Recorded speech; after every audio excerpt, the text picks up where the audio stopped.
It's I.E. I'm so tired of this bullshit I be dealing with. You used to be my number one and now I hate you, bitch. Where the fuck is he? Who? You know who? Who? Don't play dumb. What's going on? What's going on? You're the fucking mole, aren't you? What mole? You're the feds. The feds? We know we were. Don't play dumb, you're fucking tapped. What are you guys talking about? Oh! You know who I'm talking about. I'm not talking about anyone. Why would I be an FBI agent? You know, 4-foot dude walks around. Who? A leprechaun? What are we talking about? I'm not an FBI agent. Here, make him talk. Alright. Oh, McNuggets. Yeah, you must be the informant. We heard you like these. Man, Yeah? McNuggets. Yeah, what do you know? I don't know what you guys are talking about. I'm not an FBI agent. Yeah, you are. No, I'm not. Okay, so how do you... He knows I love McNuggets. This is crazy. He's admitting. He's fucking admitting. He's I don't have a wire. I'm not an FBI agent. We can see the wire. I'm not an FBI. I'm not an FBI agent. Where is Tell he? us. Who? Where's who? You know who. The only person that I'm talking about is the insurance company. What'd they do? They have bad business ethics. Yeah? Fuck Sedgwick. Yeah? Fuck I have no idea what you guys are talking about. So you're telling us you're not on the come up? Who's the come up? You know what? Oh my God! Bitch, I roll another split fuck just to deal with pressure. Remember when you used to say that this shit forever, but you was lying, ho. Remember watching Thundercats and pretending I was lying, oh. Yo, why you keep lying, ho? You need to keep it real. Used to eat you like a meal, now you all up in your... Alright. What the fuck is up, guys? We are back again with another one. My voice hurts, man. I was yelling at church too much. My fucking... Your foot okay?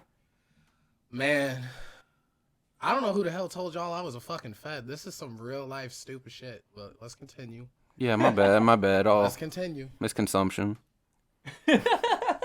Misunderstanding. Alright. Aaron the Rapper. Dysfunctional. This is the Come Up episode 7. God damn. Damn, we already made it to episode 7, y'all. This is a blessing. Bless up. Most Bless high. up. Oh, shit. Hey. Oh, good This shit. is cool. Yeah, this is absolutely fucking wonderful. So if you haven't already heard him fucking talking into the mic, we have a special guest with us. You want to do the introduction? Should I do the introduction? You can go for it this time. This is the homie, the master troller himself, Master Troll 9000. Master Troll 9000, the teddy bear logo having, monster drinking, Church 20-piece IE, McNugget. the Deacon. What's up, y'all? It's Church IE, also known as IE the Deacon, also known as that chubby cocky nigga. I'm tapping into that the Come Up podcast, you hear me? It's a blessing to be here with y'all, you know what I mean? Shout out to y'all, and shout out to everyone who's done the podcast before me. I'm just grateful to be a part of episode 7. This is going to be something crucial, bro. Hold on real quick. This, for some reason, isn't fucking... Blooper time. Blooper Oh, time. yeah, bro. Oh, man. 20-piece, you see the 20-piece in there? Look. Alright, good shit. I think it's McNuggets, fucking... Joe. This is There going to it be is. a blooper. McNuggets, Good shit. man. That'll still all get included in. I'll fucking leave it. I'll just use fucking Do the fucking bleep. Oh yeah, I'll use the video audit. Yeah. All right. Slight little fucking error there, but we're fucking back. The Deacon is here with us. Yes, sir. We're Yes, excited. This is episode 7.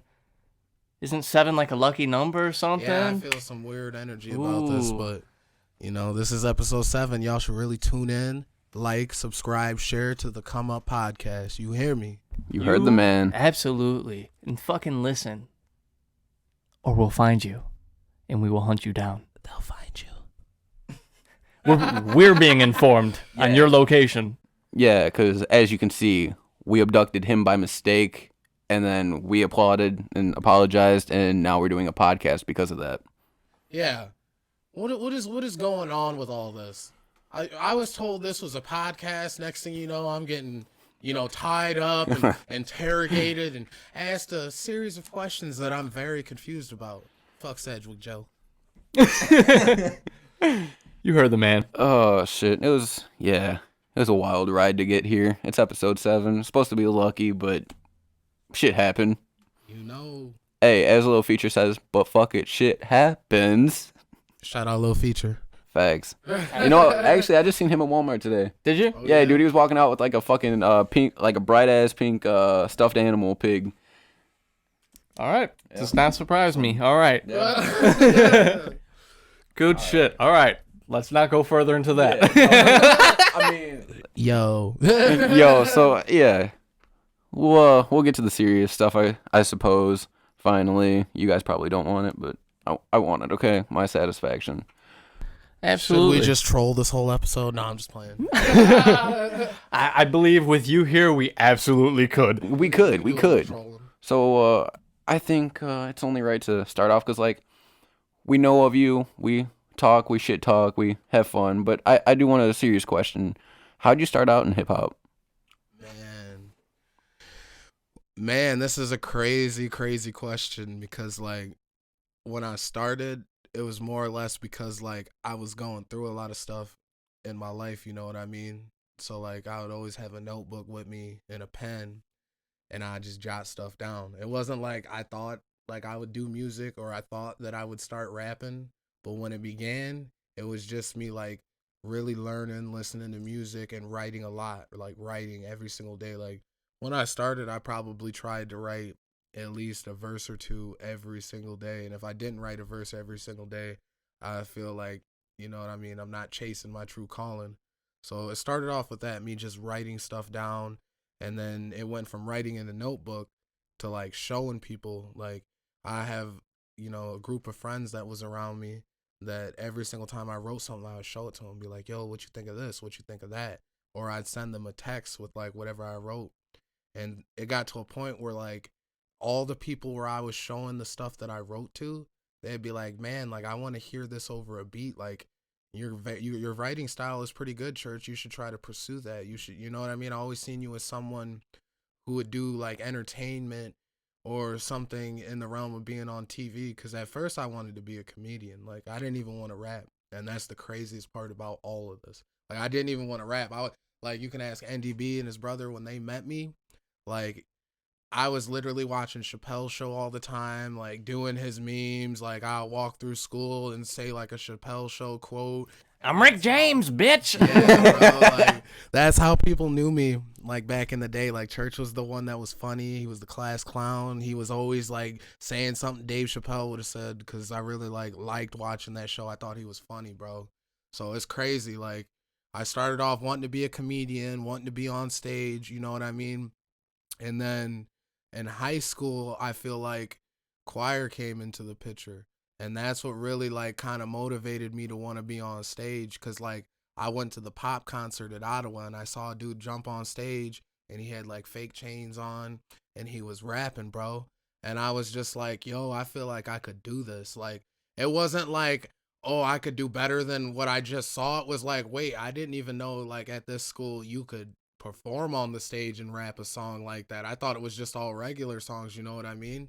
So then that really inspired me. I was like, yo, I'm gonna ask a couple homies that are already in choir, like, should I do it? Should I like, take that chance? And they're like, yo, bro, do it. Like you might end up being good at it. Needless to say, like when I joined choir in high school, like I was just kind of trolling all the time and getting in trouble. Like Mr. Am had to put me in the front of everything. Like he kept me in front so he could watch me. And he even told me, he was like, sometimes you like to take over and be like the star of the show. This is the Ottawa Choir, Zaire. This isn't the Zaire Choir. You need to make sure that like, you're just making sure it's about all of us as a whole and not just you. Cause sometimes I do kind of get like into a thing where I want to take control of a situation and make it just all about Church IE. And then like the wheels get moving and all these ideas get to coming and I can't stop. So back to that, I seen the dude perform on the stage at Ottawa and I was like, man, I could do this. So I joined choir for one reason and one reason only, because I wanted to do the pop concert and rap. And that was when me and Simone got to do that. You know what I mean? We did Airplanes by B.O.B. And the craziest part about that was like when we performed that, it was probably like that's when I knew like, yo, this is what I want to do with my life because the high was the craziest thing from it. Like I was wearing a little book bag, I had some shades on me, and then the best part about it was when I performed that song with someone. We had we had the band. I had the pianist with me. Like we did airplanes with a band behind us, and it was just raw. Like people thought like it was my song or something. I had to tell people like, no, this is B.O.B. and Haley Williams.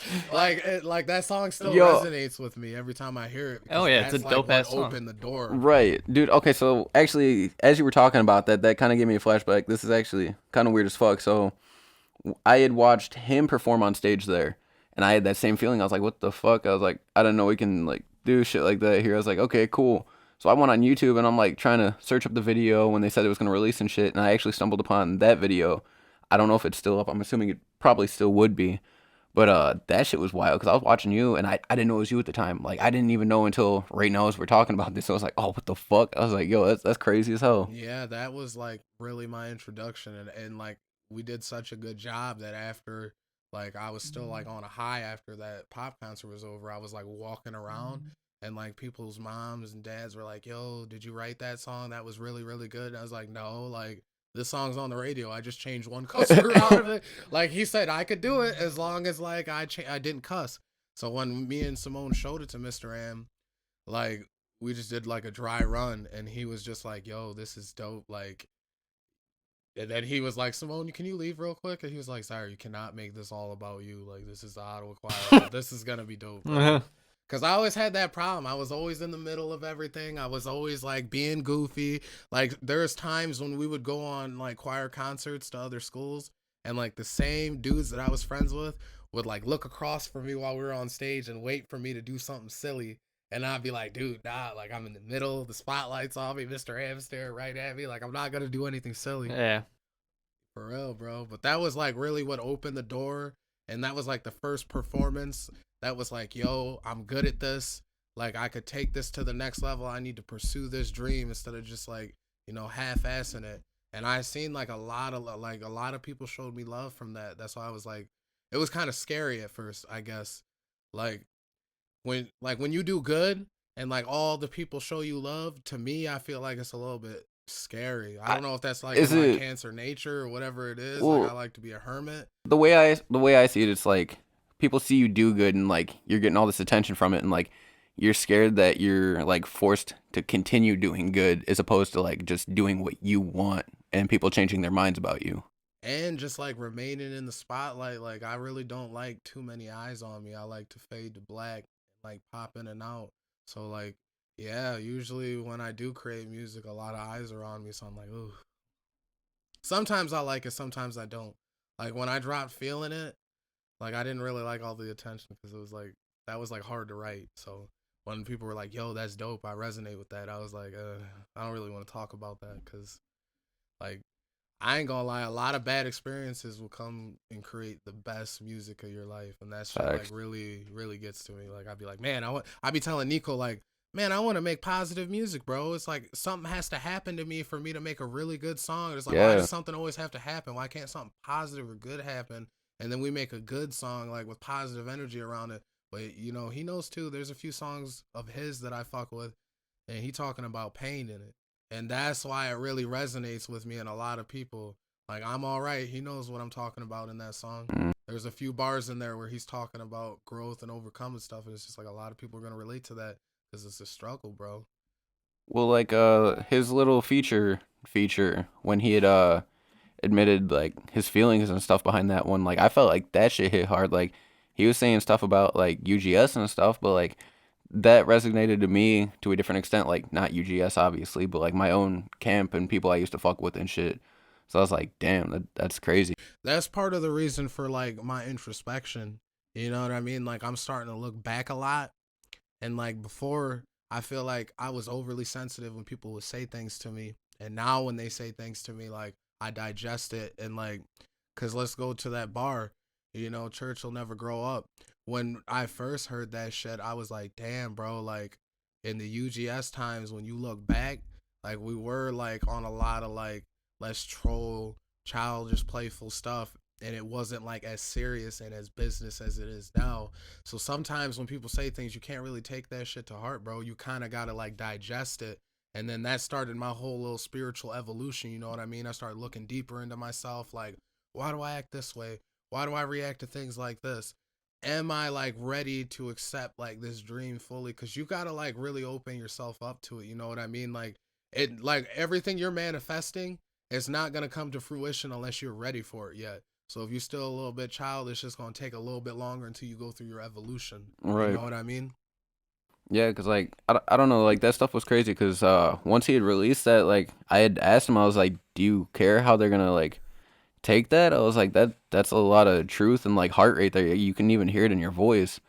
And he's like, well, I hope they take it the right way. If not, then, oh, well, I guess I just needed to get that off my chest. And this song allowed that. And then once it was released, like, I was just waiting to see what came of it. And then you had actually started to, like, prosper after that. And it was pretty crazy. Yeah, because it's really about how you digest things. Because a lot of times when you're dealing with a lot of different personalities and characters in your life, you're gonna have disagreements. You're gonna feel some sort of way about certain things, but it's about how you know go forward from that. Like me and Nico have trolled each other plenty of times. We have had falling outs. We done came back together and like really, you know what I'm saying, just influenced the culture as a whole. But in the same time, it's kind of like I feel like people think we're either gonna beef with each other or we're gonna make like millions of dollars together, nigga. And to be real, I'd rather manifest the money. Like a lot of drama and beef be happening in the 815, and I feel like people should just really, really manifest like their dreams to come in true. Like really look forward to the future and what you want to do instead of looking back on the little drama or the little beefs. Because in reality, you gotta ask yourself, you know, in a couple months from now, who's really gonna be thinking about this or talking about this? You know what I mean? So people just gotta learn how to digest things, I guess. Like there's times where I've said things on songs where, you know what I mean, I felt like people would feel some sort of way, and then they didn't feel some sort of way. Like the first song, you know, me and bro have ever made together, we was talking shit to each other. You know what I mean? Like it's just I feel like that's kind of what it is, like that competition that drives us to like want to do better, want to inspire each other to make more music and just create, you know what I mean? Absolutely. You keep pushing each other to do Yeah. do better, do more. You know, do it the right way, do it beyond the right way. And as far as like the Nico's verse goes in that little feature song, I mean, it's important as an artist to just tell your truth anyway. So even if you would have taken that, you know, the wrong way, it's still important for Nico to get that out there, because if you're sitting on something, that tension's only going to get tighter and tighter and tighter until it snaps, and then it becomes this whole other thing, you know? And it's at the end of the day, it's all love, you know? You were able to see, you know, the deeper meaning behind it, and like you said, even kind of come to grips with yourself now and Yeah, bro. start trying to align yourself right and get right with the universe and in tune with yourself. Yeah, and okay, so actually with like all that progression and shit, you said you've been getting more spiritual. So what is that about actually?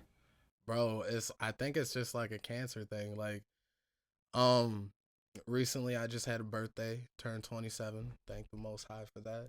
And I just kept getting these signs that like, you know, I was interested in looking towards the future, looking towards the present, and just being more intuitive. And I think that's just like a cancer thing, because like I said, me and Nico had conversations where he's like, bro, like there's certain times where you just talk to me, you just chime in and out.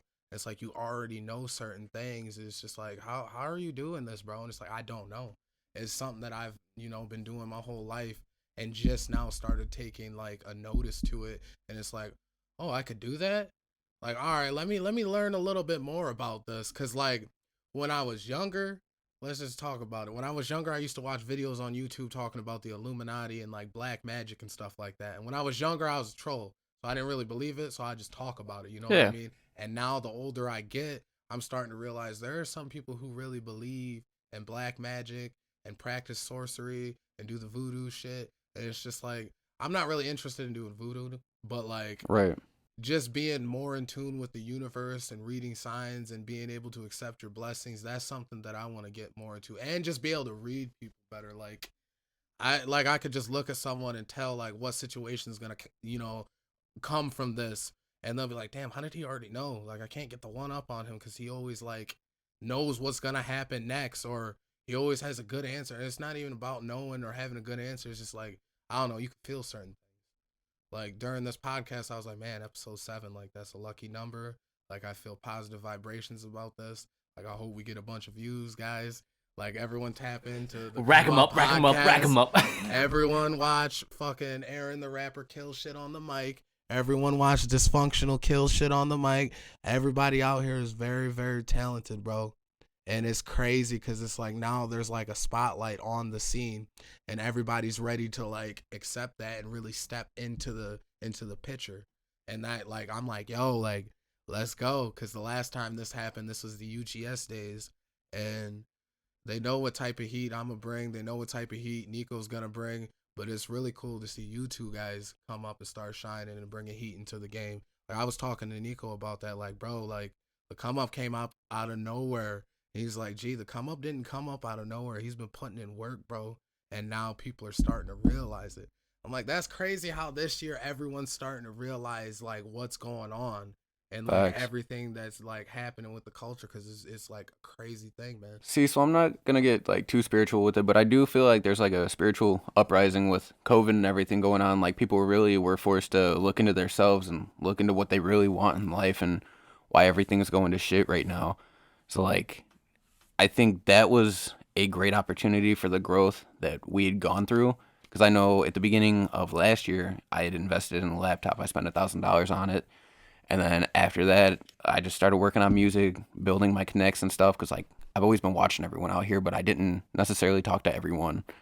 And then once, I don't even know who I started with really. I know I talked with everyone that's like part of TCU or affiliated with us, but it just started growing, and then Twist hit me up. He's like, yo, like, you know all these people, you talk to all these people, you troll them, you have fun with them and all this.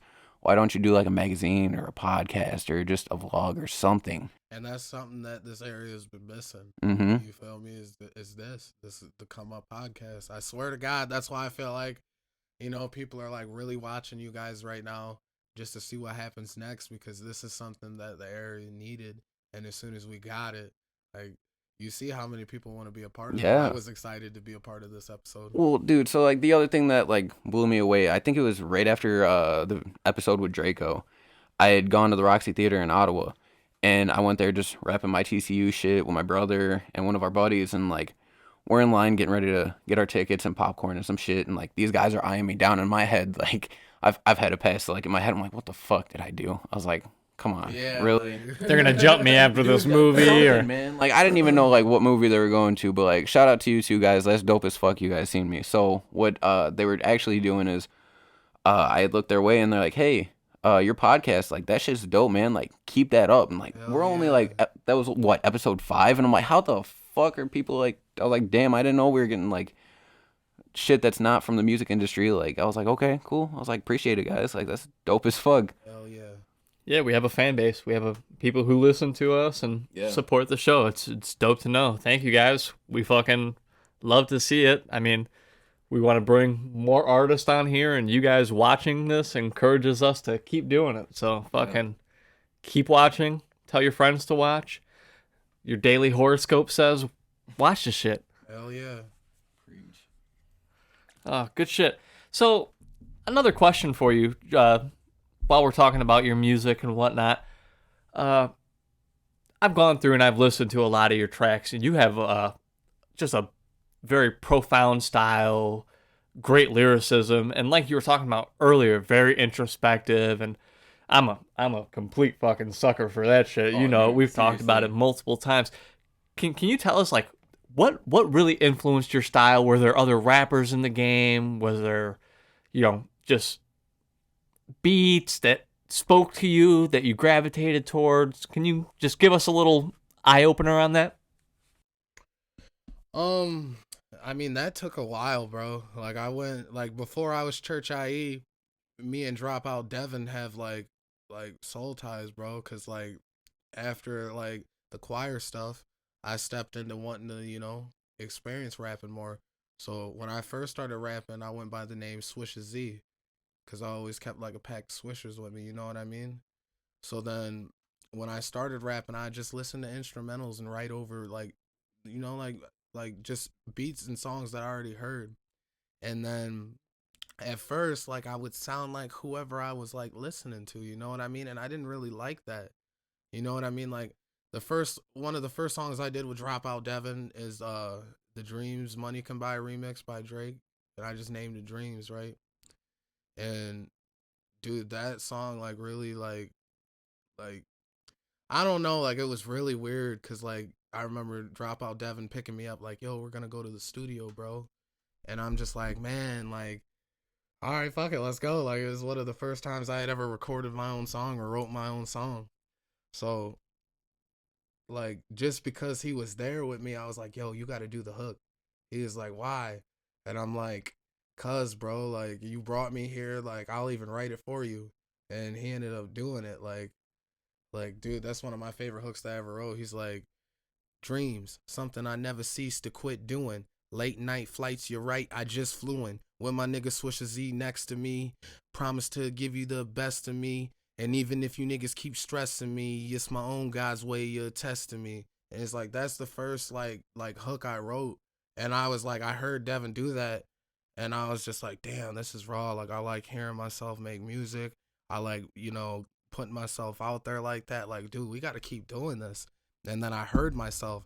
And then we would keep recording. We would like mess around after that. I don't feel like any of them songs we made during that period of time was serious. But we was like really getting a feel for it. Like really stepping into studios. Like really getting like the flow down. Really learning how to record. And it was really just like a progression. It took a long time, bro. Because when I started in high school, it took me a couple years.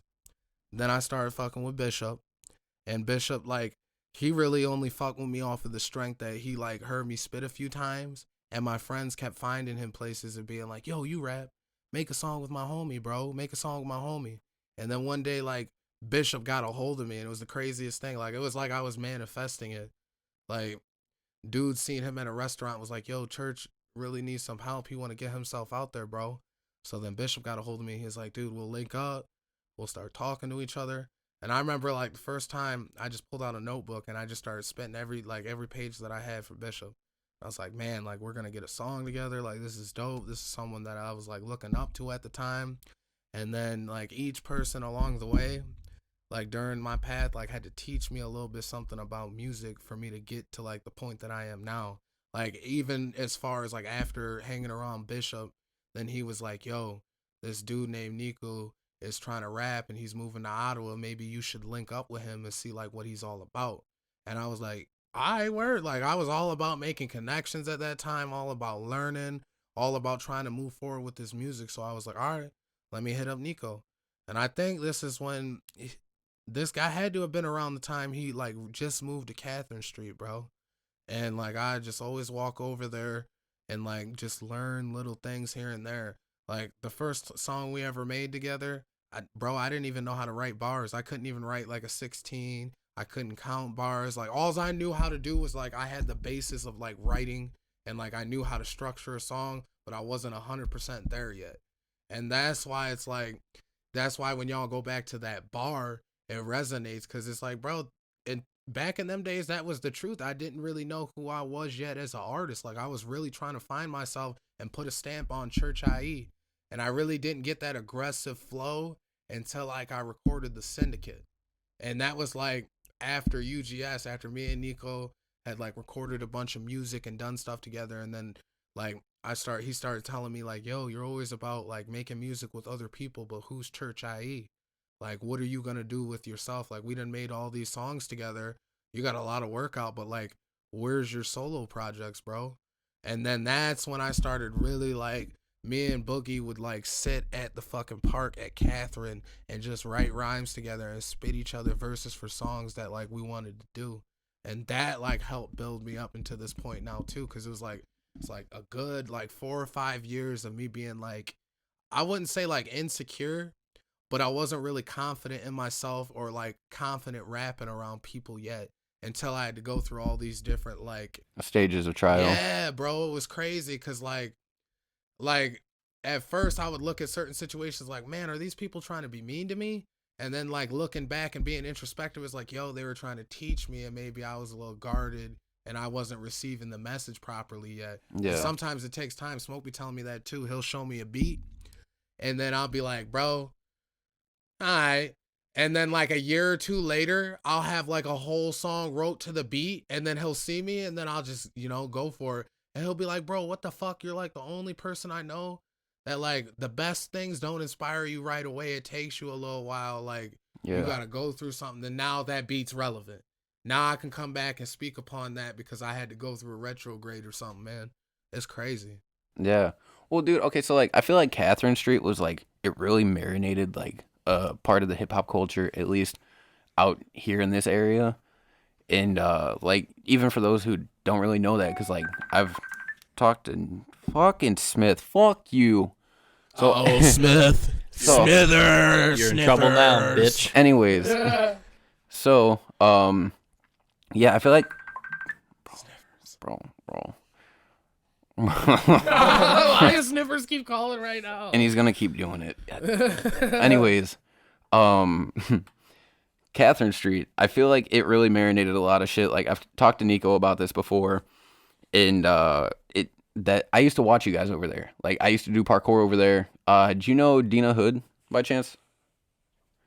Okay, so I think she lived in the same apartment building as me. Yep. So I was dating her at the time, and like I guess she was related to one of the guys you used to kick it with, and she was telling us that like you guys made music and shit. I'm just like looking over there. I'm like, what the fuck? I was like, they make music. I was like, all right. I never took the opportunity to actually go over there and kick it with you guys. Like there was like the age gap at the time. I felt is like why I didn't want to go over there, and so like I just kept doing parkour, and then fucking years later found out about you guys, and I was like, what the fuck? I was like, okay. I was like, that's more related than I thought. I was like, that's crazy as fuck.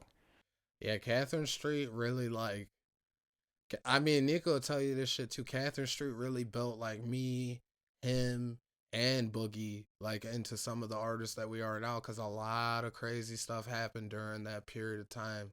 Like when he was on Catherine, we would just sit in the studio all day long and record. And then like, here's another story. We would go record all day long, and then I remember one time Bunk came in the studio and was like, yo, y'all want to go to a party?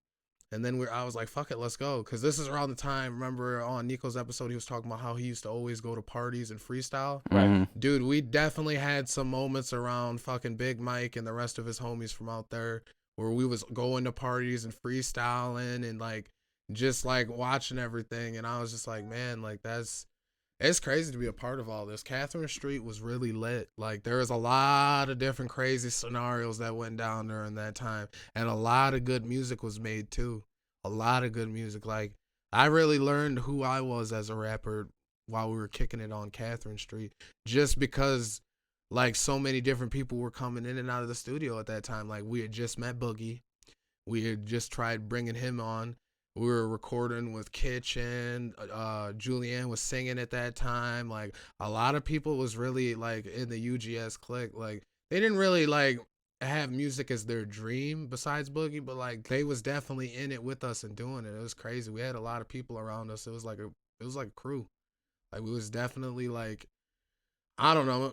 I guess like all of us were like on a path like of finding out who we were and just learning like how you want to approach the game, because I was like real like weird about it during that time. Like I didn't even like I'll write a song and then I'll show it to my friends and then I'll be like, yeah, I don't know, maybe I shouldn't record that, maybe I shouldn't put that out. And then some of them songs I did put out and then people liked them. It's just like, it's so weird how the songs you put the most effort into, I feel like sometimes it don't resonate with people, and then when you have a song where it just comes to you and it just flows to you so easily, dude, people like it. So I'm like, bro, me and Nico have had songs where we barely even tried. We were just trolling and people liked it. And then we would do like tests where we would like, all right, let's try to make a song that's more serious, and people weren't as receptive of that during that time. It was the craziest thing. It's like they want to hear negativity and drama. It's like, what, man, get out of here. See, even like, unfortunately, like that's the extent of it. Like people don't like seeing people do good, and it needs to be more publicized. Like it needs to be pushed, people doing good. Like, we need to bounce off that energy. I 100% agree with that. I want to see more people being positive, doing good, just being successful with their music. And even if music isn't what they want to do, just whatever they want to do in life. Mm-hmm. You know what I mean? Like, I feel like this is the year for people to really just, like, put it out there what they want. Like, you need to, like, really say, like, yo, this is what I want out of my life. And this is where I'm going to take things, and you need to take it to that level and really, like, manifest it and believe it. Because if you don't believe in the words that are coming out of your mouth, there's no power behind that. You know what I mean? But when you believe what you're saying, and you believe, like, your whole brand and your movement, what you got going on, people can feel that when you step in the room. Don't you? Yeah. Do you agree? 100%. Like, as soon as you started the TCU, like, people are like, man, the come up now. Like, right. They felt that presence. They felt that was you. Yeah. Know? Like, it's crazy because, like, Dwayne and all of them, like, they're showing love. And, like, I didn't even know who they were at first. Like, I think it was Nico and you that had pointed me their direction and shit. Shout out Dwayne Wayne. HOD. Shout out Hands on Deck. And a lot of cats keep saying, like, Church, you should make a song, Ward. Whatever you want to do, Ward. I really believe we'll kill that shit. So if you want to do something, let's do something, bro. You hear that, Ward? Ball's in your court. Hell yeah. Hell yeah. Good shit. I really do feel like this is, like, a year of, like, spiritual finding and shit. And I really think looking back to this day in particular, a year from now will be crazy. Oh, I 100% agree. That's why I felt so weird about doing the podcast. Like, I was like, man, like this is something that I should do. Because, like, I've already had other opportunities to, like, do podcasts with other people. And, like, I just was like, fuck it. Let me be a hermit crab and turn them down. And then this time, like, I had, like, this like, energy pulling me, like, yo, go fuck with them. Go do the podcast, show love, and say what you need to say, bro. Because, like, I don't know. I just felt like I didn't want to miss, like, an opportunity that was being, like, handed to me, gifted to me. Right. Yeah. Like, and that's so, how like, I felt. Like, talking about all this, like, shit that's, like, destined, fate, meant to happen and everything, like, Inso was supposed to hop on today, but, like, we had hit each other up, like, same time. It was weird as fuck. Like, we just hopped on messaging each other, and I was like, all right. And he's like, hey, when's the podcast? And I was like, oh, well, it's this date. And he's like, oh, well, I work that date. I was like, all right, well, we can rework that. And I had, like, a couple people in mind, I'm not going to lie. And I was like, you know what? I was like, I want to hit up Church. I was like, I've been waiting for this one in particular. Like, I want to see if he's going to do it. And I wasn't sure if you were going to do that or the set date for, like, I think September we had. Yeah. And you came in clutch. I was like, oh, shit. I was like, all right, bet. All right. So what's crazy about that is, like, when Dysfunctional told me, yo, I want you to do the podcast in September, I was mad as fuck. Like, not mad, like, fuck Dysfunctional. It was more like, man, bro, like, we all homies. I'm trying to jump in this shit now. Like, right. I, like, said that shit to the universe. I was like, fuck September. Like, I'm kind of mad that I got to do it then. Like, I hope, like, he gets a hold of me and lets me do it earlier. And then the shit happened exactly, like, the same day, like I was mad about it was, like, around, it wasn't too much longer than that I was like, yo, now I get to do it. So now I'm excited. I'm going to add whatever I can add to this, and it's going to be something dope, bro. It's going to be dope. Complete 180, huh? Yeah, and it was like, damn, this is exactly what I wanted to happen, and it worked out perfectly. I'm glad. Yeah, absolutely. I don't know if you had something you were No, gonna say. no, go for it. Yeah, like, I feel bad because, like, we try running this shit as professional as we can. So, like, the dates we record is, like, the only Friday that I'm, like, actually off for doing the interviews. And, like, I know everyone's, like, eager to hop on here with us. And I'm like, fuck. So, like, I'm, like, trying to get the schedule all set up and shit. And, like, even telling you September, like, I kind of cringed. I was like, man. Yeah, I was like, fuck September. Yeah. I might not even do it if I gotta wait all day in September. I was gonna message you and be like, is there any way we could, like, speed up this process? Because you know Church IE is impatient. Church likes to do shit when Church want to do it. And then, plus, I got to see Draco come on here. Shout out NGB Draco. Draco came on here, had a good podcast. Nico of War Music came on here and had a great podcast. And it's just like, yo, like, before, like, all these great artists come in here and do it, like, let Church IE be a part of this fucking greatness, bro. Facts. Absolutely. And as it comes to, like, scheduling and everything, everyone will get their time to shine. Don't worry. We'll have you all on here. But like we said before, I mean, we had a lot more people requesting to be on the show than we had initially anticipated. So, I mean, we're super blessed, super grateful that everyone wants to hop on and be a part of this. I mean, it definitely motivates us to fucking keep pushing. But yeah, just hang out, chill, wait. Unless you're gonna fucking slip out some cash to us. Wait your turn. Hell yeah, I was definitely waiting to get on here. I wanted to. I was like, yo, I need to be on this podcast. I need to talk. I need to hang out with my homies. We need to have a good time. Dude, I'm saying, because, like, the energy, like, we emit from each other is, like, fucking crazy. Like, right off the bat, like, I know my first, like, actual time meeting you was, like, in person when I gave you the magazine and shit. We clicked instantly, and I was like, all right, bet. I was like, fuck yeah. That's one of them things, too. I felt it. I was like, bro, like, all of us are going to remain friends and just make some dope-ass music together, and that's all I want. Like, when Draco came on here and was like, yo, put out the music and, like, get that shit out there and stand on, I was like, dude, yo, NDB, I definitely agree with Draco saying that we need to put the music out there, we need to keep the spotlight on the scene, and we need to keep motivating everyone and pushing people to do more. Like, I done sat in the dark for a long time. That's why I was so excited to, like, do this. I was like, man, this is, like, Church IE coming back and showing y'all, like, the growth and everything that I learned during my time of silence, you know what I mean? Coming out of hibernation. Oh, yeah. Ready to fucking greet the world again, huh? Yeah, like, ready to, like, I don't know. Like, I guess, like, when I do drop some more music, I want people to listen to it and digest and be like, damn, this is, like, a more mature version of Church IE versus, like, the UGS days when it was, like, all trolling and shit like that. Like, they'd be like, damn, like, this Church, he got a kid now, he's a father, he got a lot going on in his life, and he really trying to do better, you know what I mean? Good shit. Yeah, and I was going to say, because, like, the shit you had sent me, I think he sent it to you, too. Did you? Yeah, no, the shit you had sent me, like, just hearing that shit, like, that went deep as hell, and it's, like, comparing it to the old shit, like you said, like, you've grown, and you can tell within the music.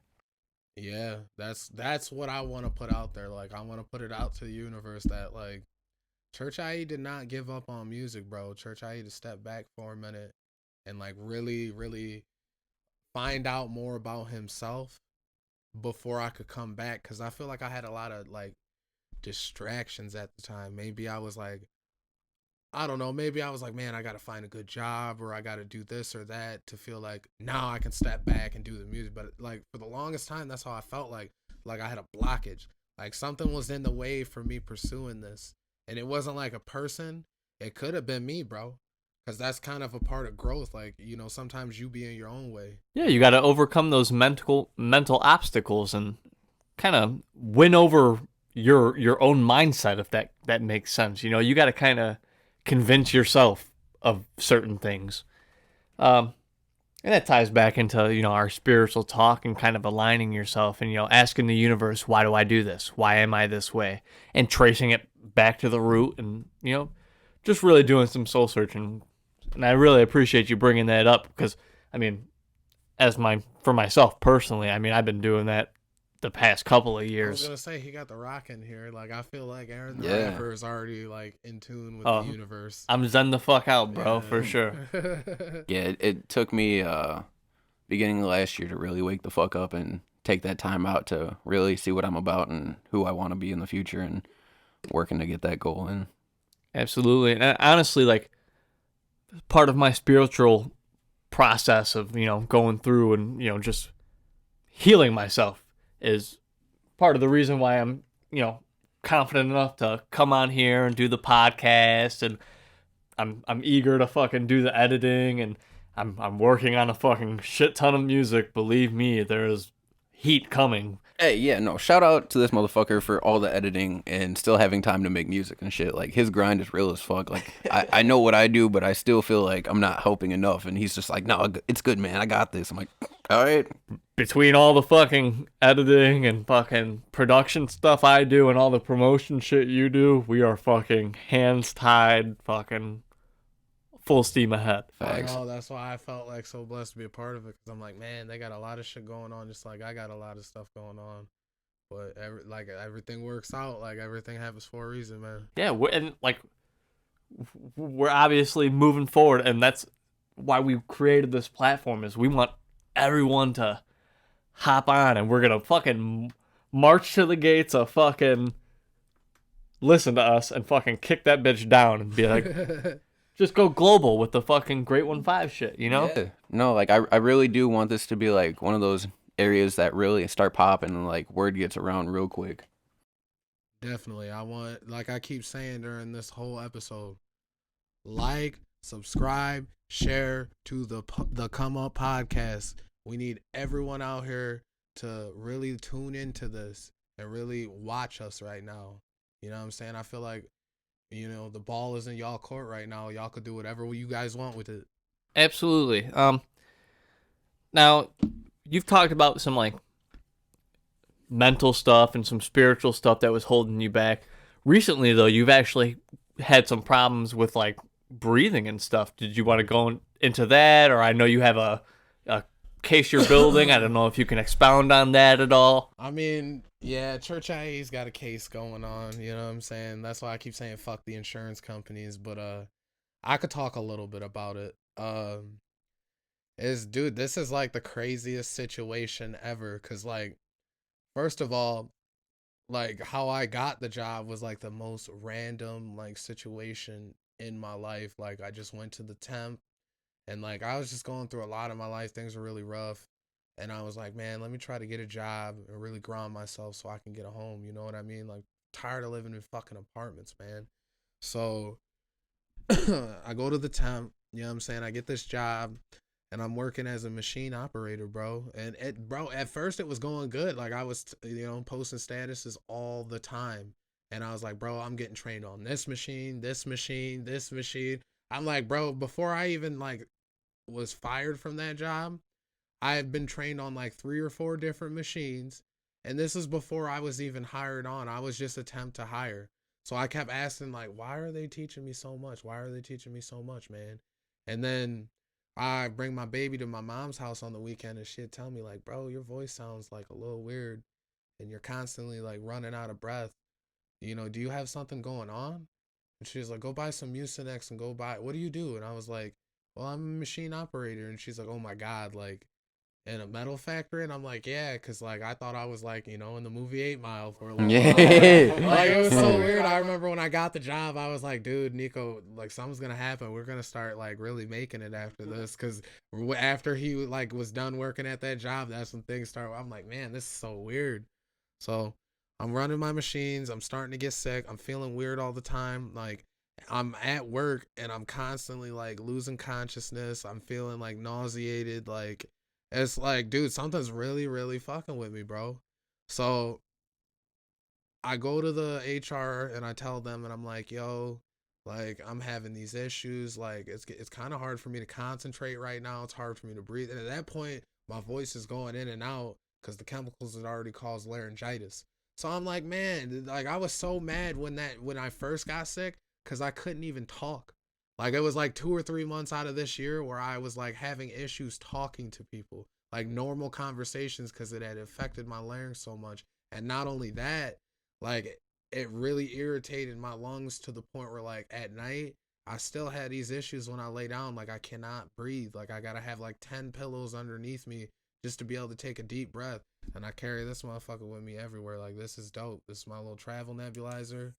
Like every time I feel like I can't breathe, I could just use this, and this shit like go with me everywhere. Like in my bag, you feel me? Like I got like 3 inhalers in this hoe. I got 1 inhaler with a spacer, 2 inhalers, and then there's 1 more.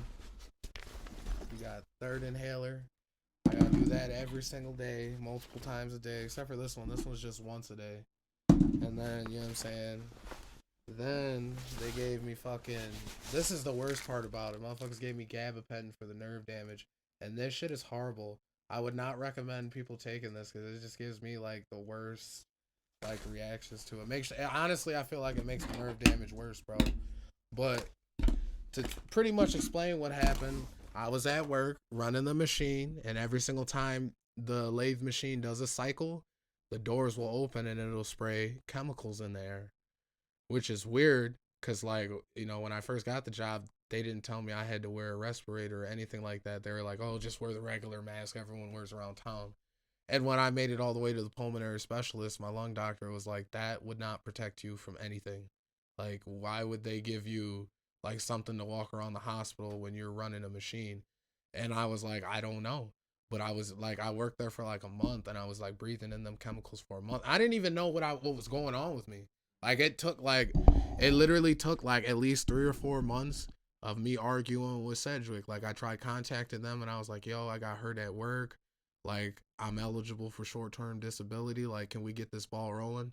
And you know what they do? They deny, delay, defend. So they're going to sit there and be like, oh, this has nothing to do with us. He didn't get hurt. Da-da-da-da. I'm like, and this is the craziest part, because remember how I kept talking about how my identity got stolen? The day that like the hospital put chemical exposure into my medical records was the same day that I got a letter in the mail that my identity had been breached and my social security number was out there, like everything. It was so fucked up. So I contacted my attorney and I was like, yo, like, could this have been the insurance company? Did they like pay a private investigator to like hack all of my things?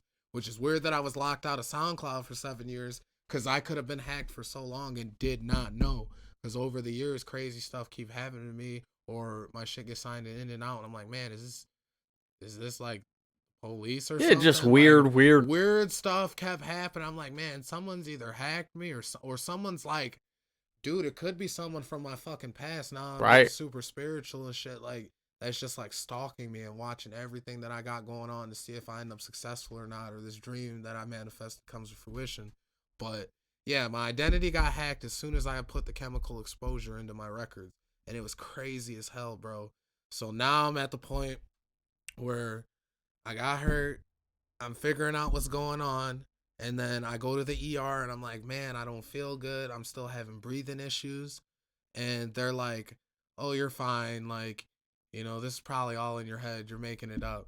I'm like, dude, what the hell? Like, I really can't breathe. Like, I could prove it to you guys because I had to take a lung function test. There's no way to fake that shit. Right. Yeah, you go to the hospital, you breathe into the thing. There's no way to, like, all the shit that I'm going through. Yeah, it's the meter, right? They have you take deep breaths and blow out as hard as you can, and it measures, you know. Bro, I didn't even finish the test. Like, Yeah. I was so bad during that time that the lady stopped it and was like, if we continue this, you'll have to be hospitalized. You'll hurt your lungs more. Like, it was crazy. Yeah, basically, it's clear your lungs are fucked up. I'm not gonna make you do this. I can tell, you know. Yeah, Bro, all I can think of is that fucking test, the breathing test that you just talked about. Oh, yeah. So when I was like 5 or 6, dude, I had to fucking take that. Like, I had asthma. I couldn't run around. If I did, I'd fucking puke type shit. So, like, I had to go there and take the test, and I guess this nurse was, like, new at using that thing or something, dude. She fucking pissed me off. jammed it up your butt. No. So it's supposed to be an easy-ass thing, right? Yeah. Easy ass. It's hard for me, bro. She said, "Here, let me spit on it." Yeah. So anyways, they told my mom, they're like, hey, he'll be right back. And then I go in there and I sit there and there's like this photo of this tree. And like, you have to breathe as hard as you can, like try and knock all the leaves that you can off. Keywords, all the leaves that you can. So here I am. I do that. And she's like, no, you got to knock them all off. And I'm like, okay. And I try again and don't knock them all off. There's like 5, 6 leaves left on that fucking thing that it was supposed to knock off. And she's like telling me to do it again, and I'm crying because I'm like, I can't. This motherfucker's like, I can't do it. Like, dude, it was bad. And like, the other nurse is like, what's going on? And she explains it, and she's like, no, you're not supposed to do that. Like, you're only supposed to have them. No, you dumb bitch. Yeah, dude, I come out Dude, you crying, could've been bro. hospitalized for Like, that. yeah. There was definitely 2 people in there when I did it, and like, I did the test twice. Like, I had to do it the first time they stopped me, then they just sat there talking to me, and then they made me use like a couple inhalers, and then I did it, and they're like, this got to be worse because with someone with asthma, when they use that, you could get better lung function. And I couldn't even finish the test after I used the 3 inhalers. Like, I'm fucking stuck with them now. It's just like I gotta carry them everywhere I go. They're just like, here, cram a tube down your throat and then try it. See if that fixes the problem. It doesn't. And then the medicine they be giving you, nigga been on steroids all year, like the fucking prednisone. That shit bro, that shit made my chest tight as hell. Tight as hell. Like, I hated taking that too. Oh, yeah, those steroids fuck you up. Yeah, fuck that. But back into like what happened, like pretty much I got to a point where like Dude, I didn't even get a lawyer until like a couple weeks before my birthday too, because I wasn't even trying to take it that far. Like I was like, you know what?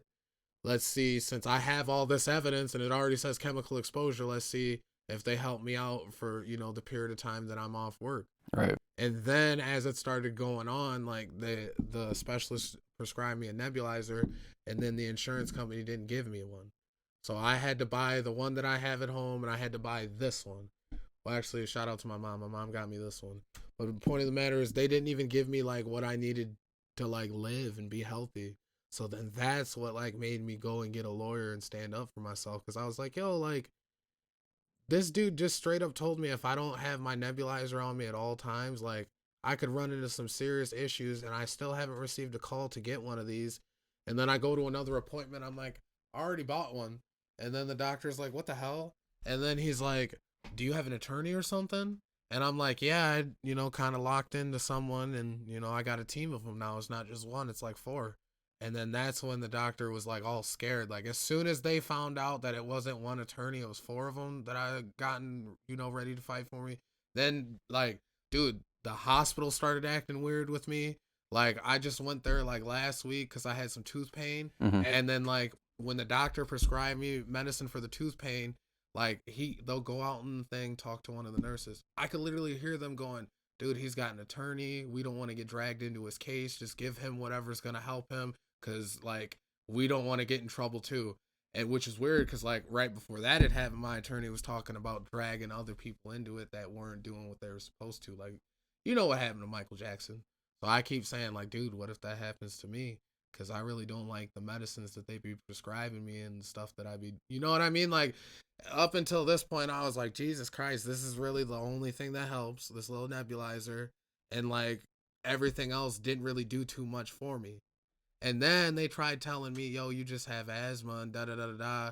And then recently they told me, oh, no, you might have had pneumonia this whole time. And we might, you know what I mean? Yeah. So I'm like, so wait, let me get this straight. You told me in the beginning it was all in my head. And then 6 months later, I might have pneumonia. And then I go to my doctor's office about the nerve damage. And I'm like, yo, like I told you guys the first phone call when I got here, like, I'm having pain. It wasn't even the lung thing. Like, when I called my doctor, I was like, yo, I got lower back pain. And, like, ever since I breathed in the chemicals, like, my legs go numb. Like, all from the foot all the way up to my waist. And then the doctor was like, yeah, carpal tunnel. You just have carpal tunnel. And I'm like, isn't that in your wrist? So, like, they sent me to get my wrists and my arms checked out. And then I get a call and they're like, oh, you got really bad nerve damage. You can't go back to work until you get a surgery. I'm like, what the fuck? So then I call the doctor's office again. I'm like, why did you send me for carpal tunnel when I told you my legs were getting fucking all the way up to the waist and I haven't even been tested for that? Which that's coming soon. Hopefully that shit goes good. Because I really don't like them tests. It's fucking frustrating. And then pretty much after that, it's like, man, all these problems keep coming up. I thought I just had like, a little bit of nerve damage. Come to find out, it might be like the chemicals could have affected the whole nervous system. Then on top of that, I had the lung issues, and it's just like, wow, what the fuck? It's like, I'm tired of going to the doctor. It's like more and more stuff keep getting found out. And my attorney's just like, yo, you're going to be straight. You're going to be straight. Just keep going to all your appointments. And I'm just like, dude, this shit is fucking nuts. It was also part of the reason why I'm like so introspective. Cause like, I thought they was going to Michael Jackson me. So I was like, man, like, let me really look at my life. Like, I really haven't like really made this dream come into fruition yet. So now I got to come back and make sure it happens just in case like something happened to me. You know what I mean? Right. Especially now that you have your travel nebulizer and you're able to actually go out and record. You're not confined to just staying at home without any equipment or anything, So it's cool. It's cool you're eager to hop back on the saddle and continue making music and put yourself out there. I know we're super excited to see your ascent back into. I feel like everyone is. It's so crazy. Like people would like. It's so weird how people would like reach out to me and be like, "Church IE, where you been? Like, I like your music, dog." And I was like, "Holy fuck! I didn't even know like people even fuck with me like that outside of like my friends."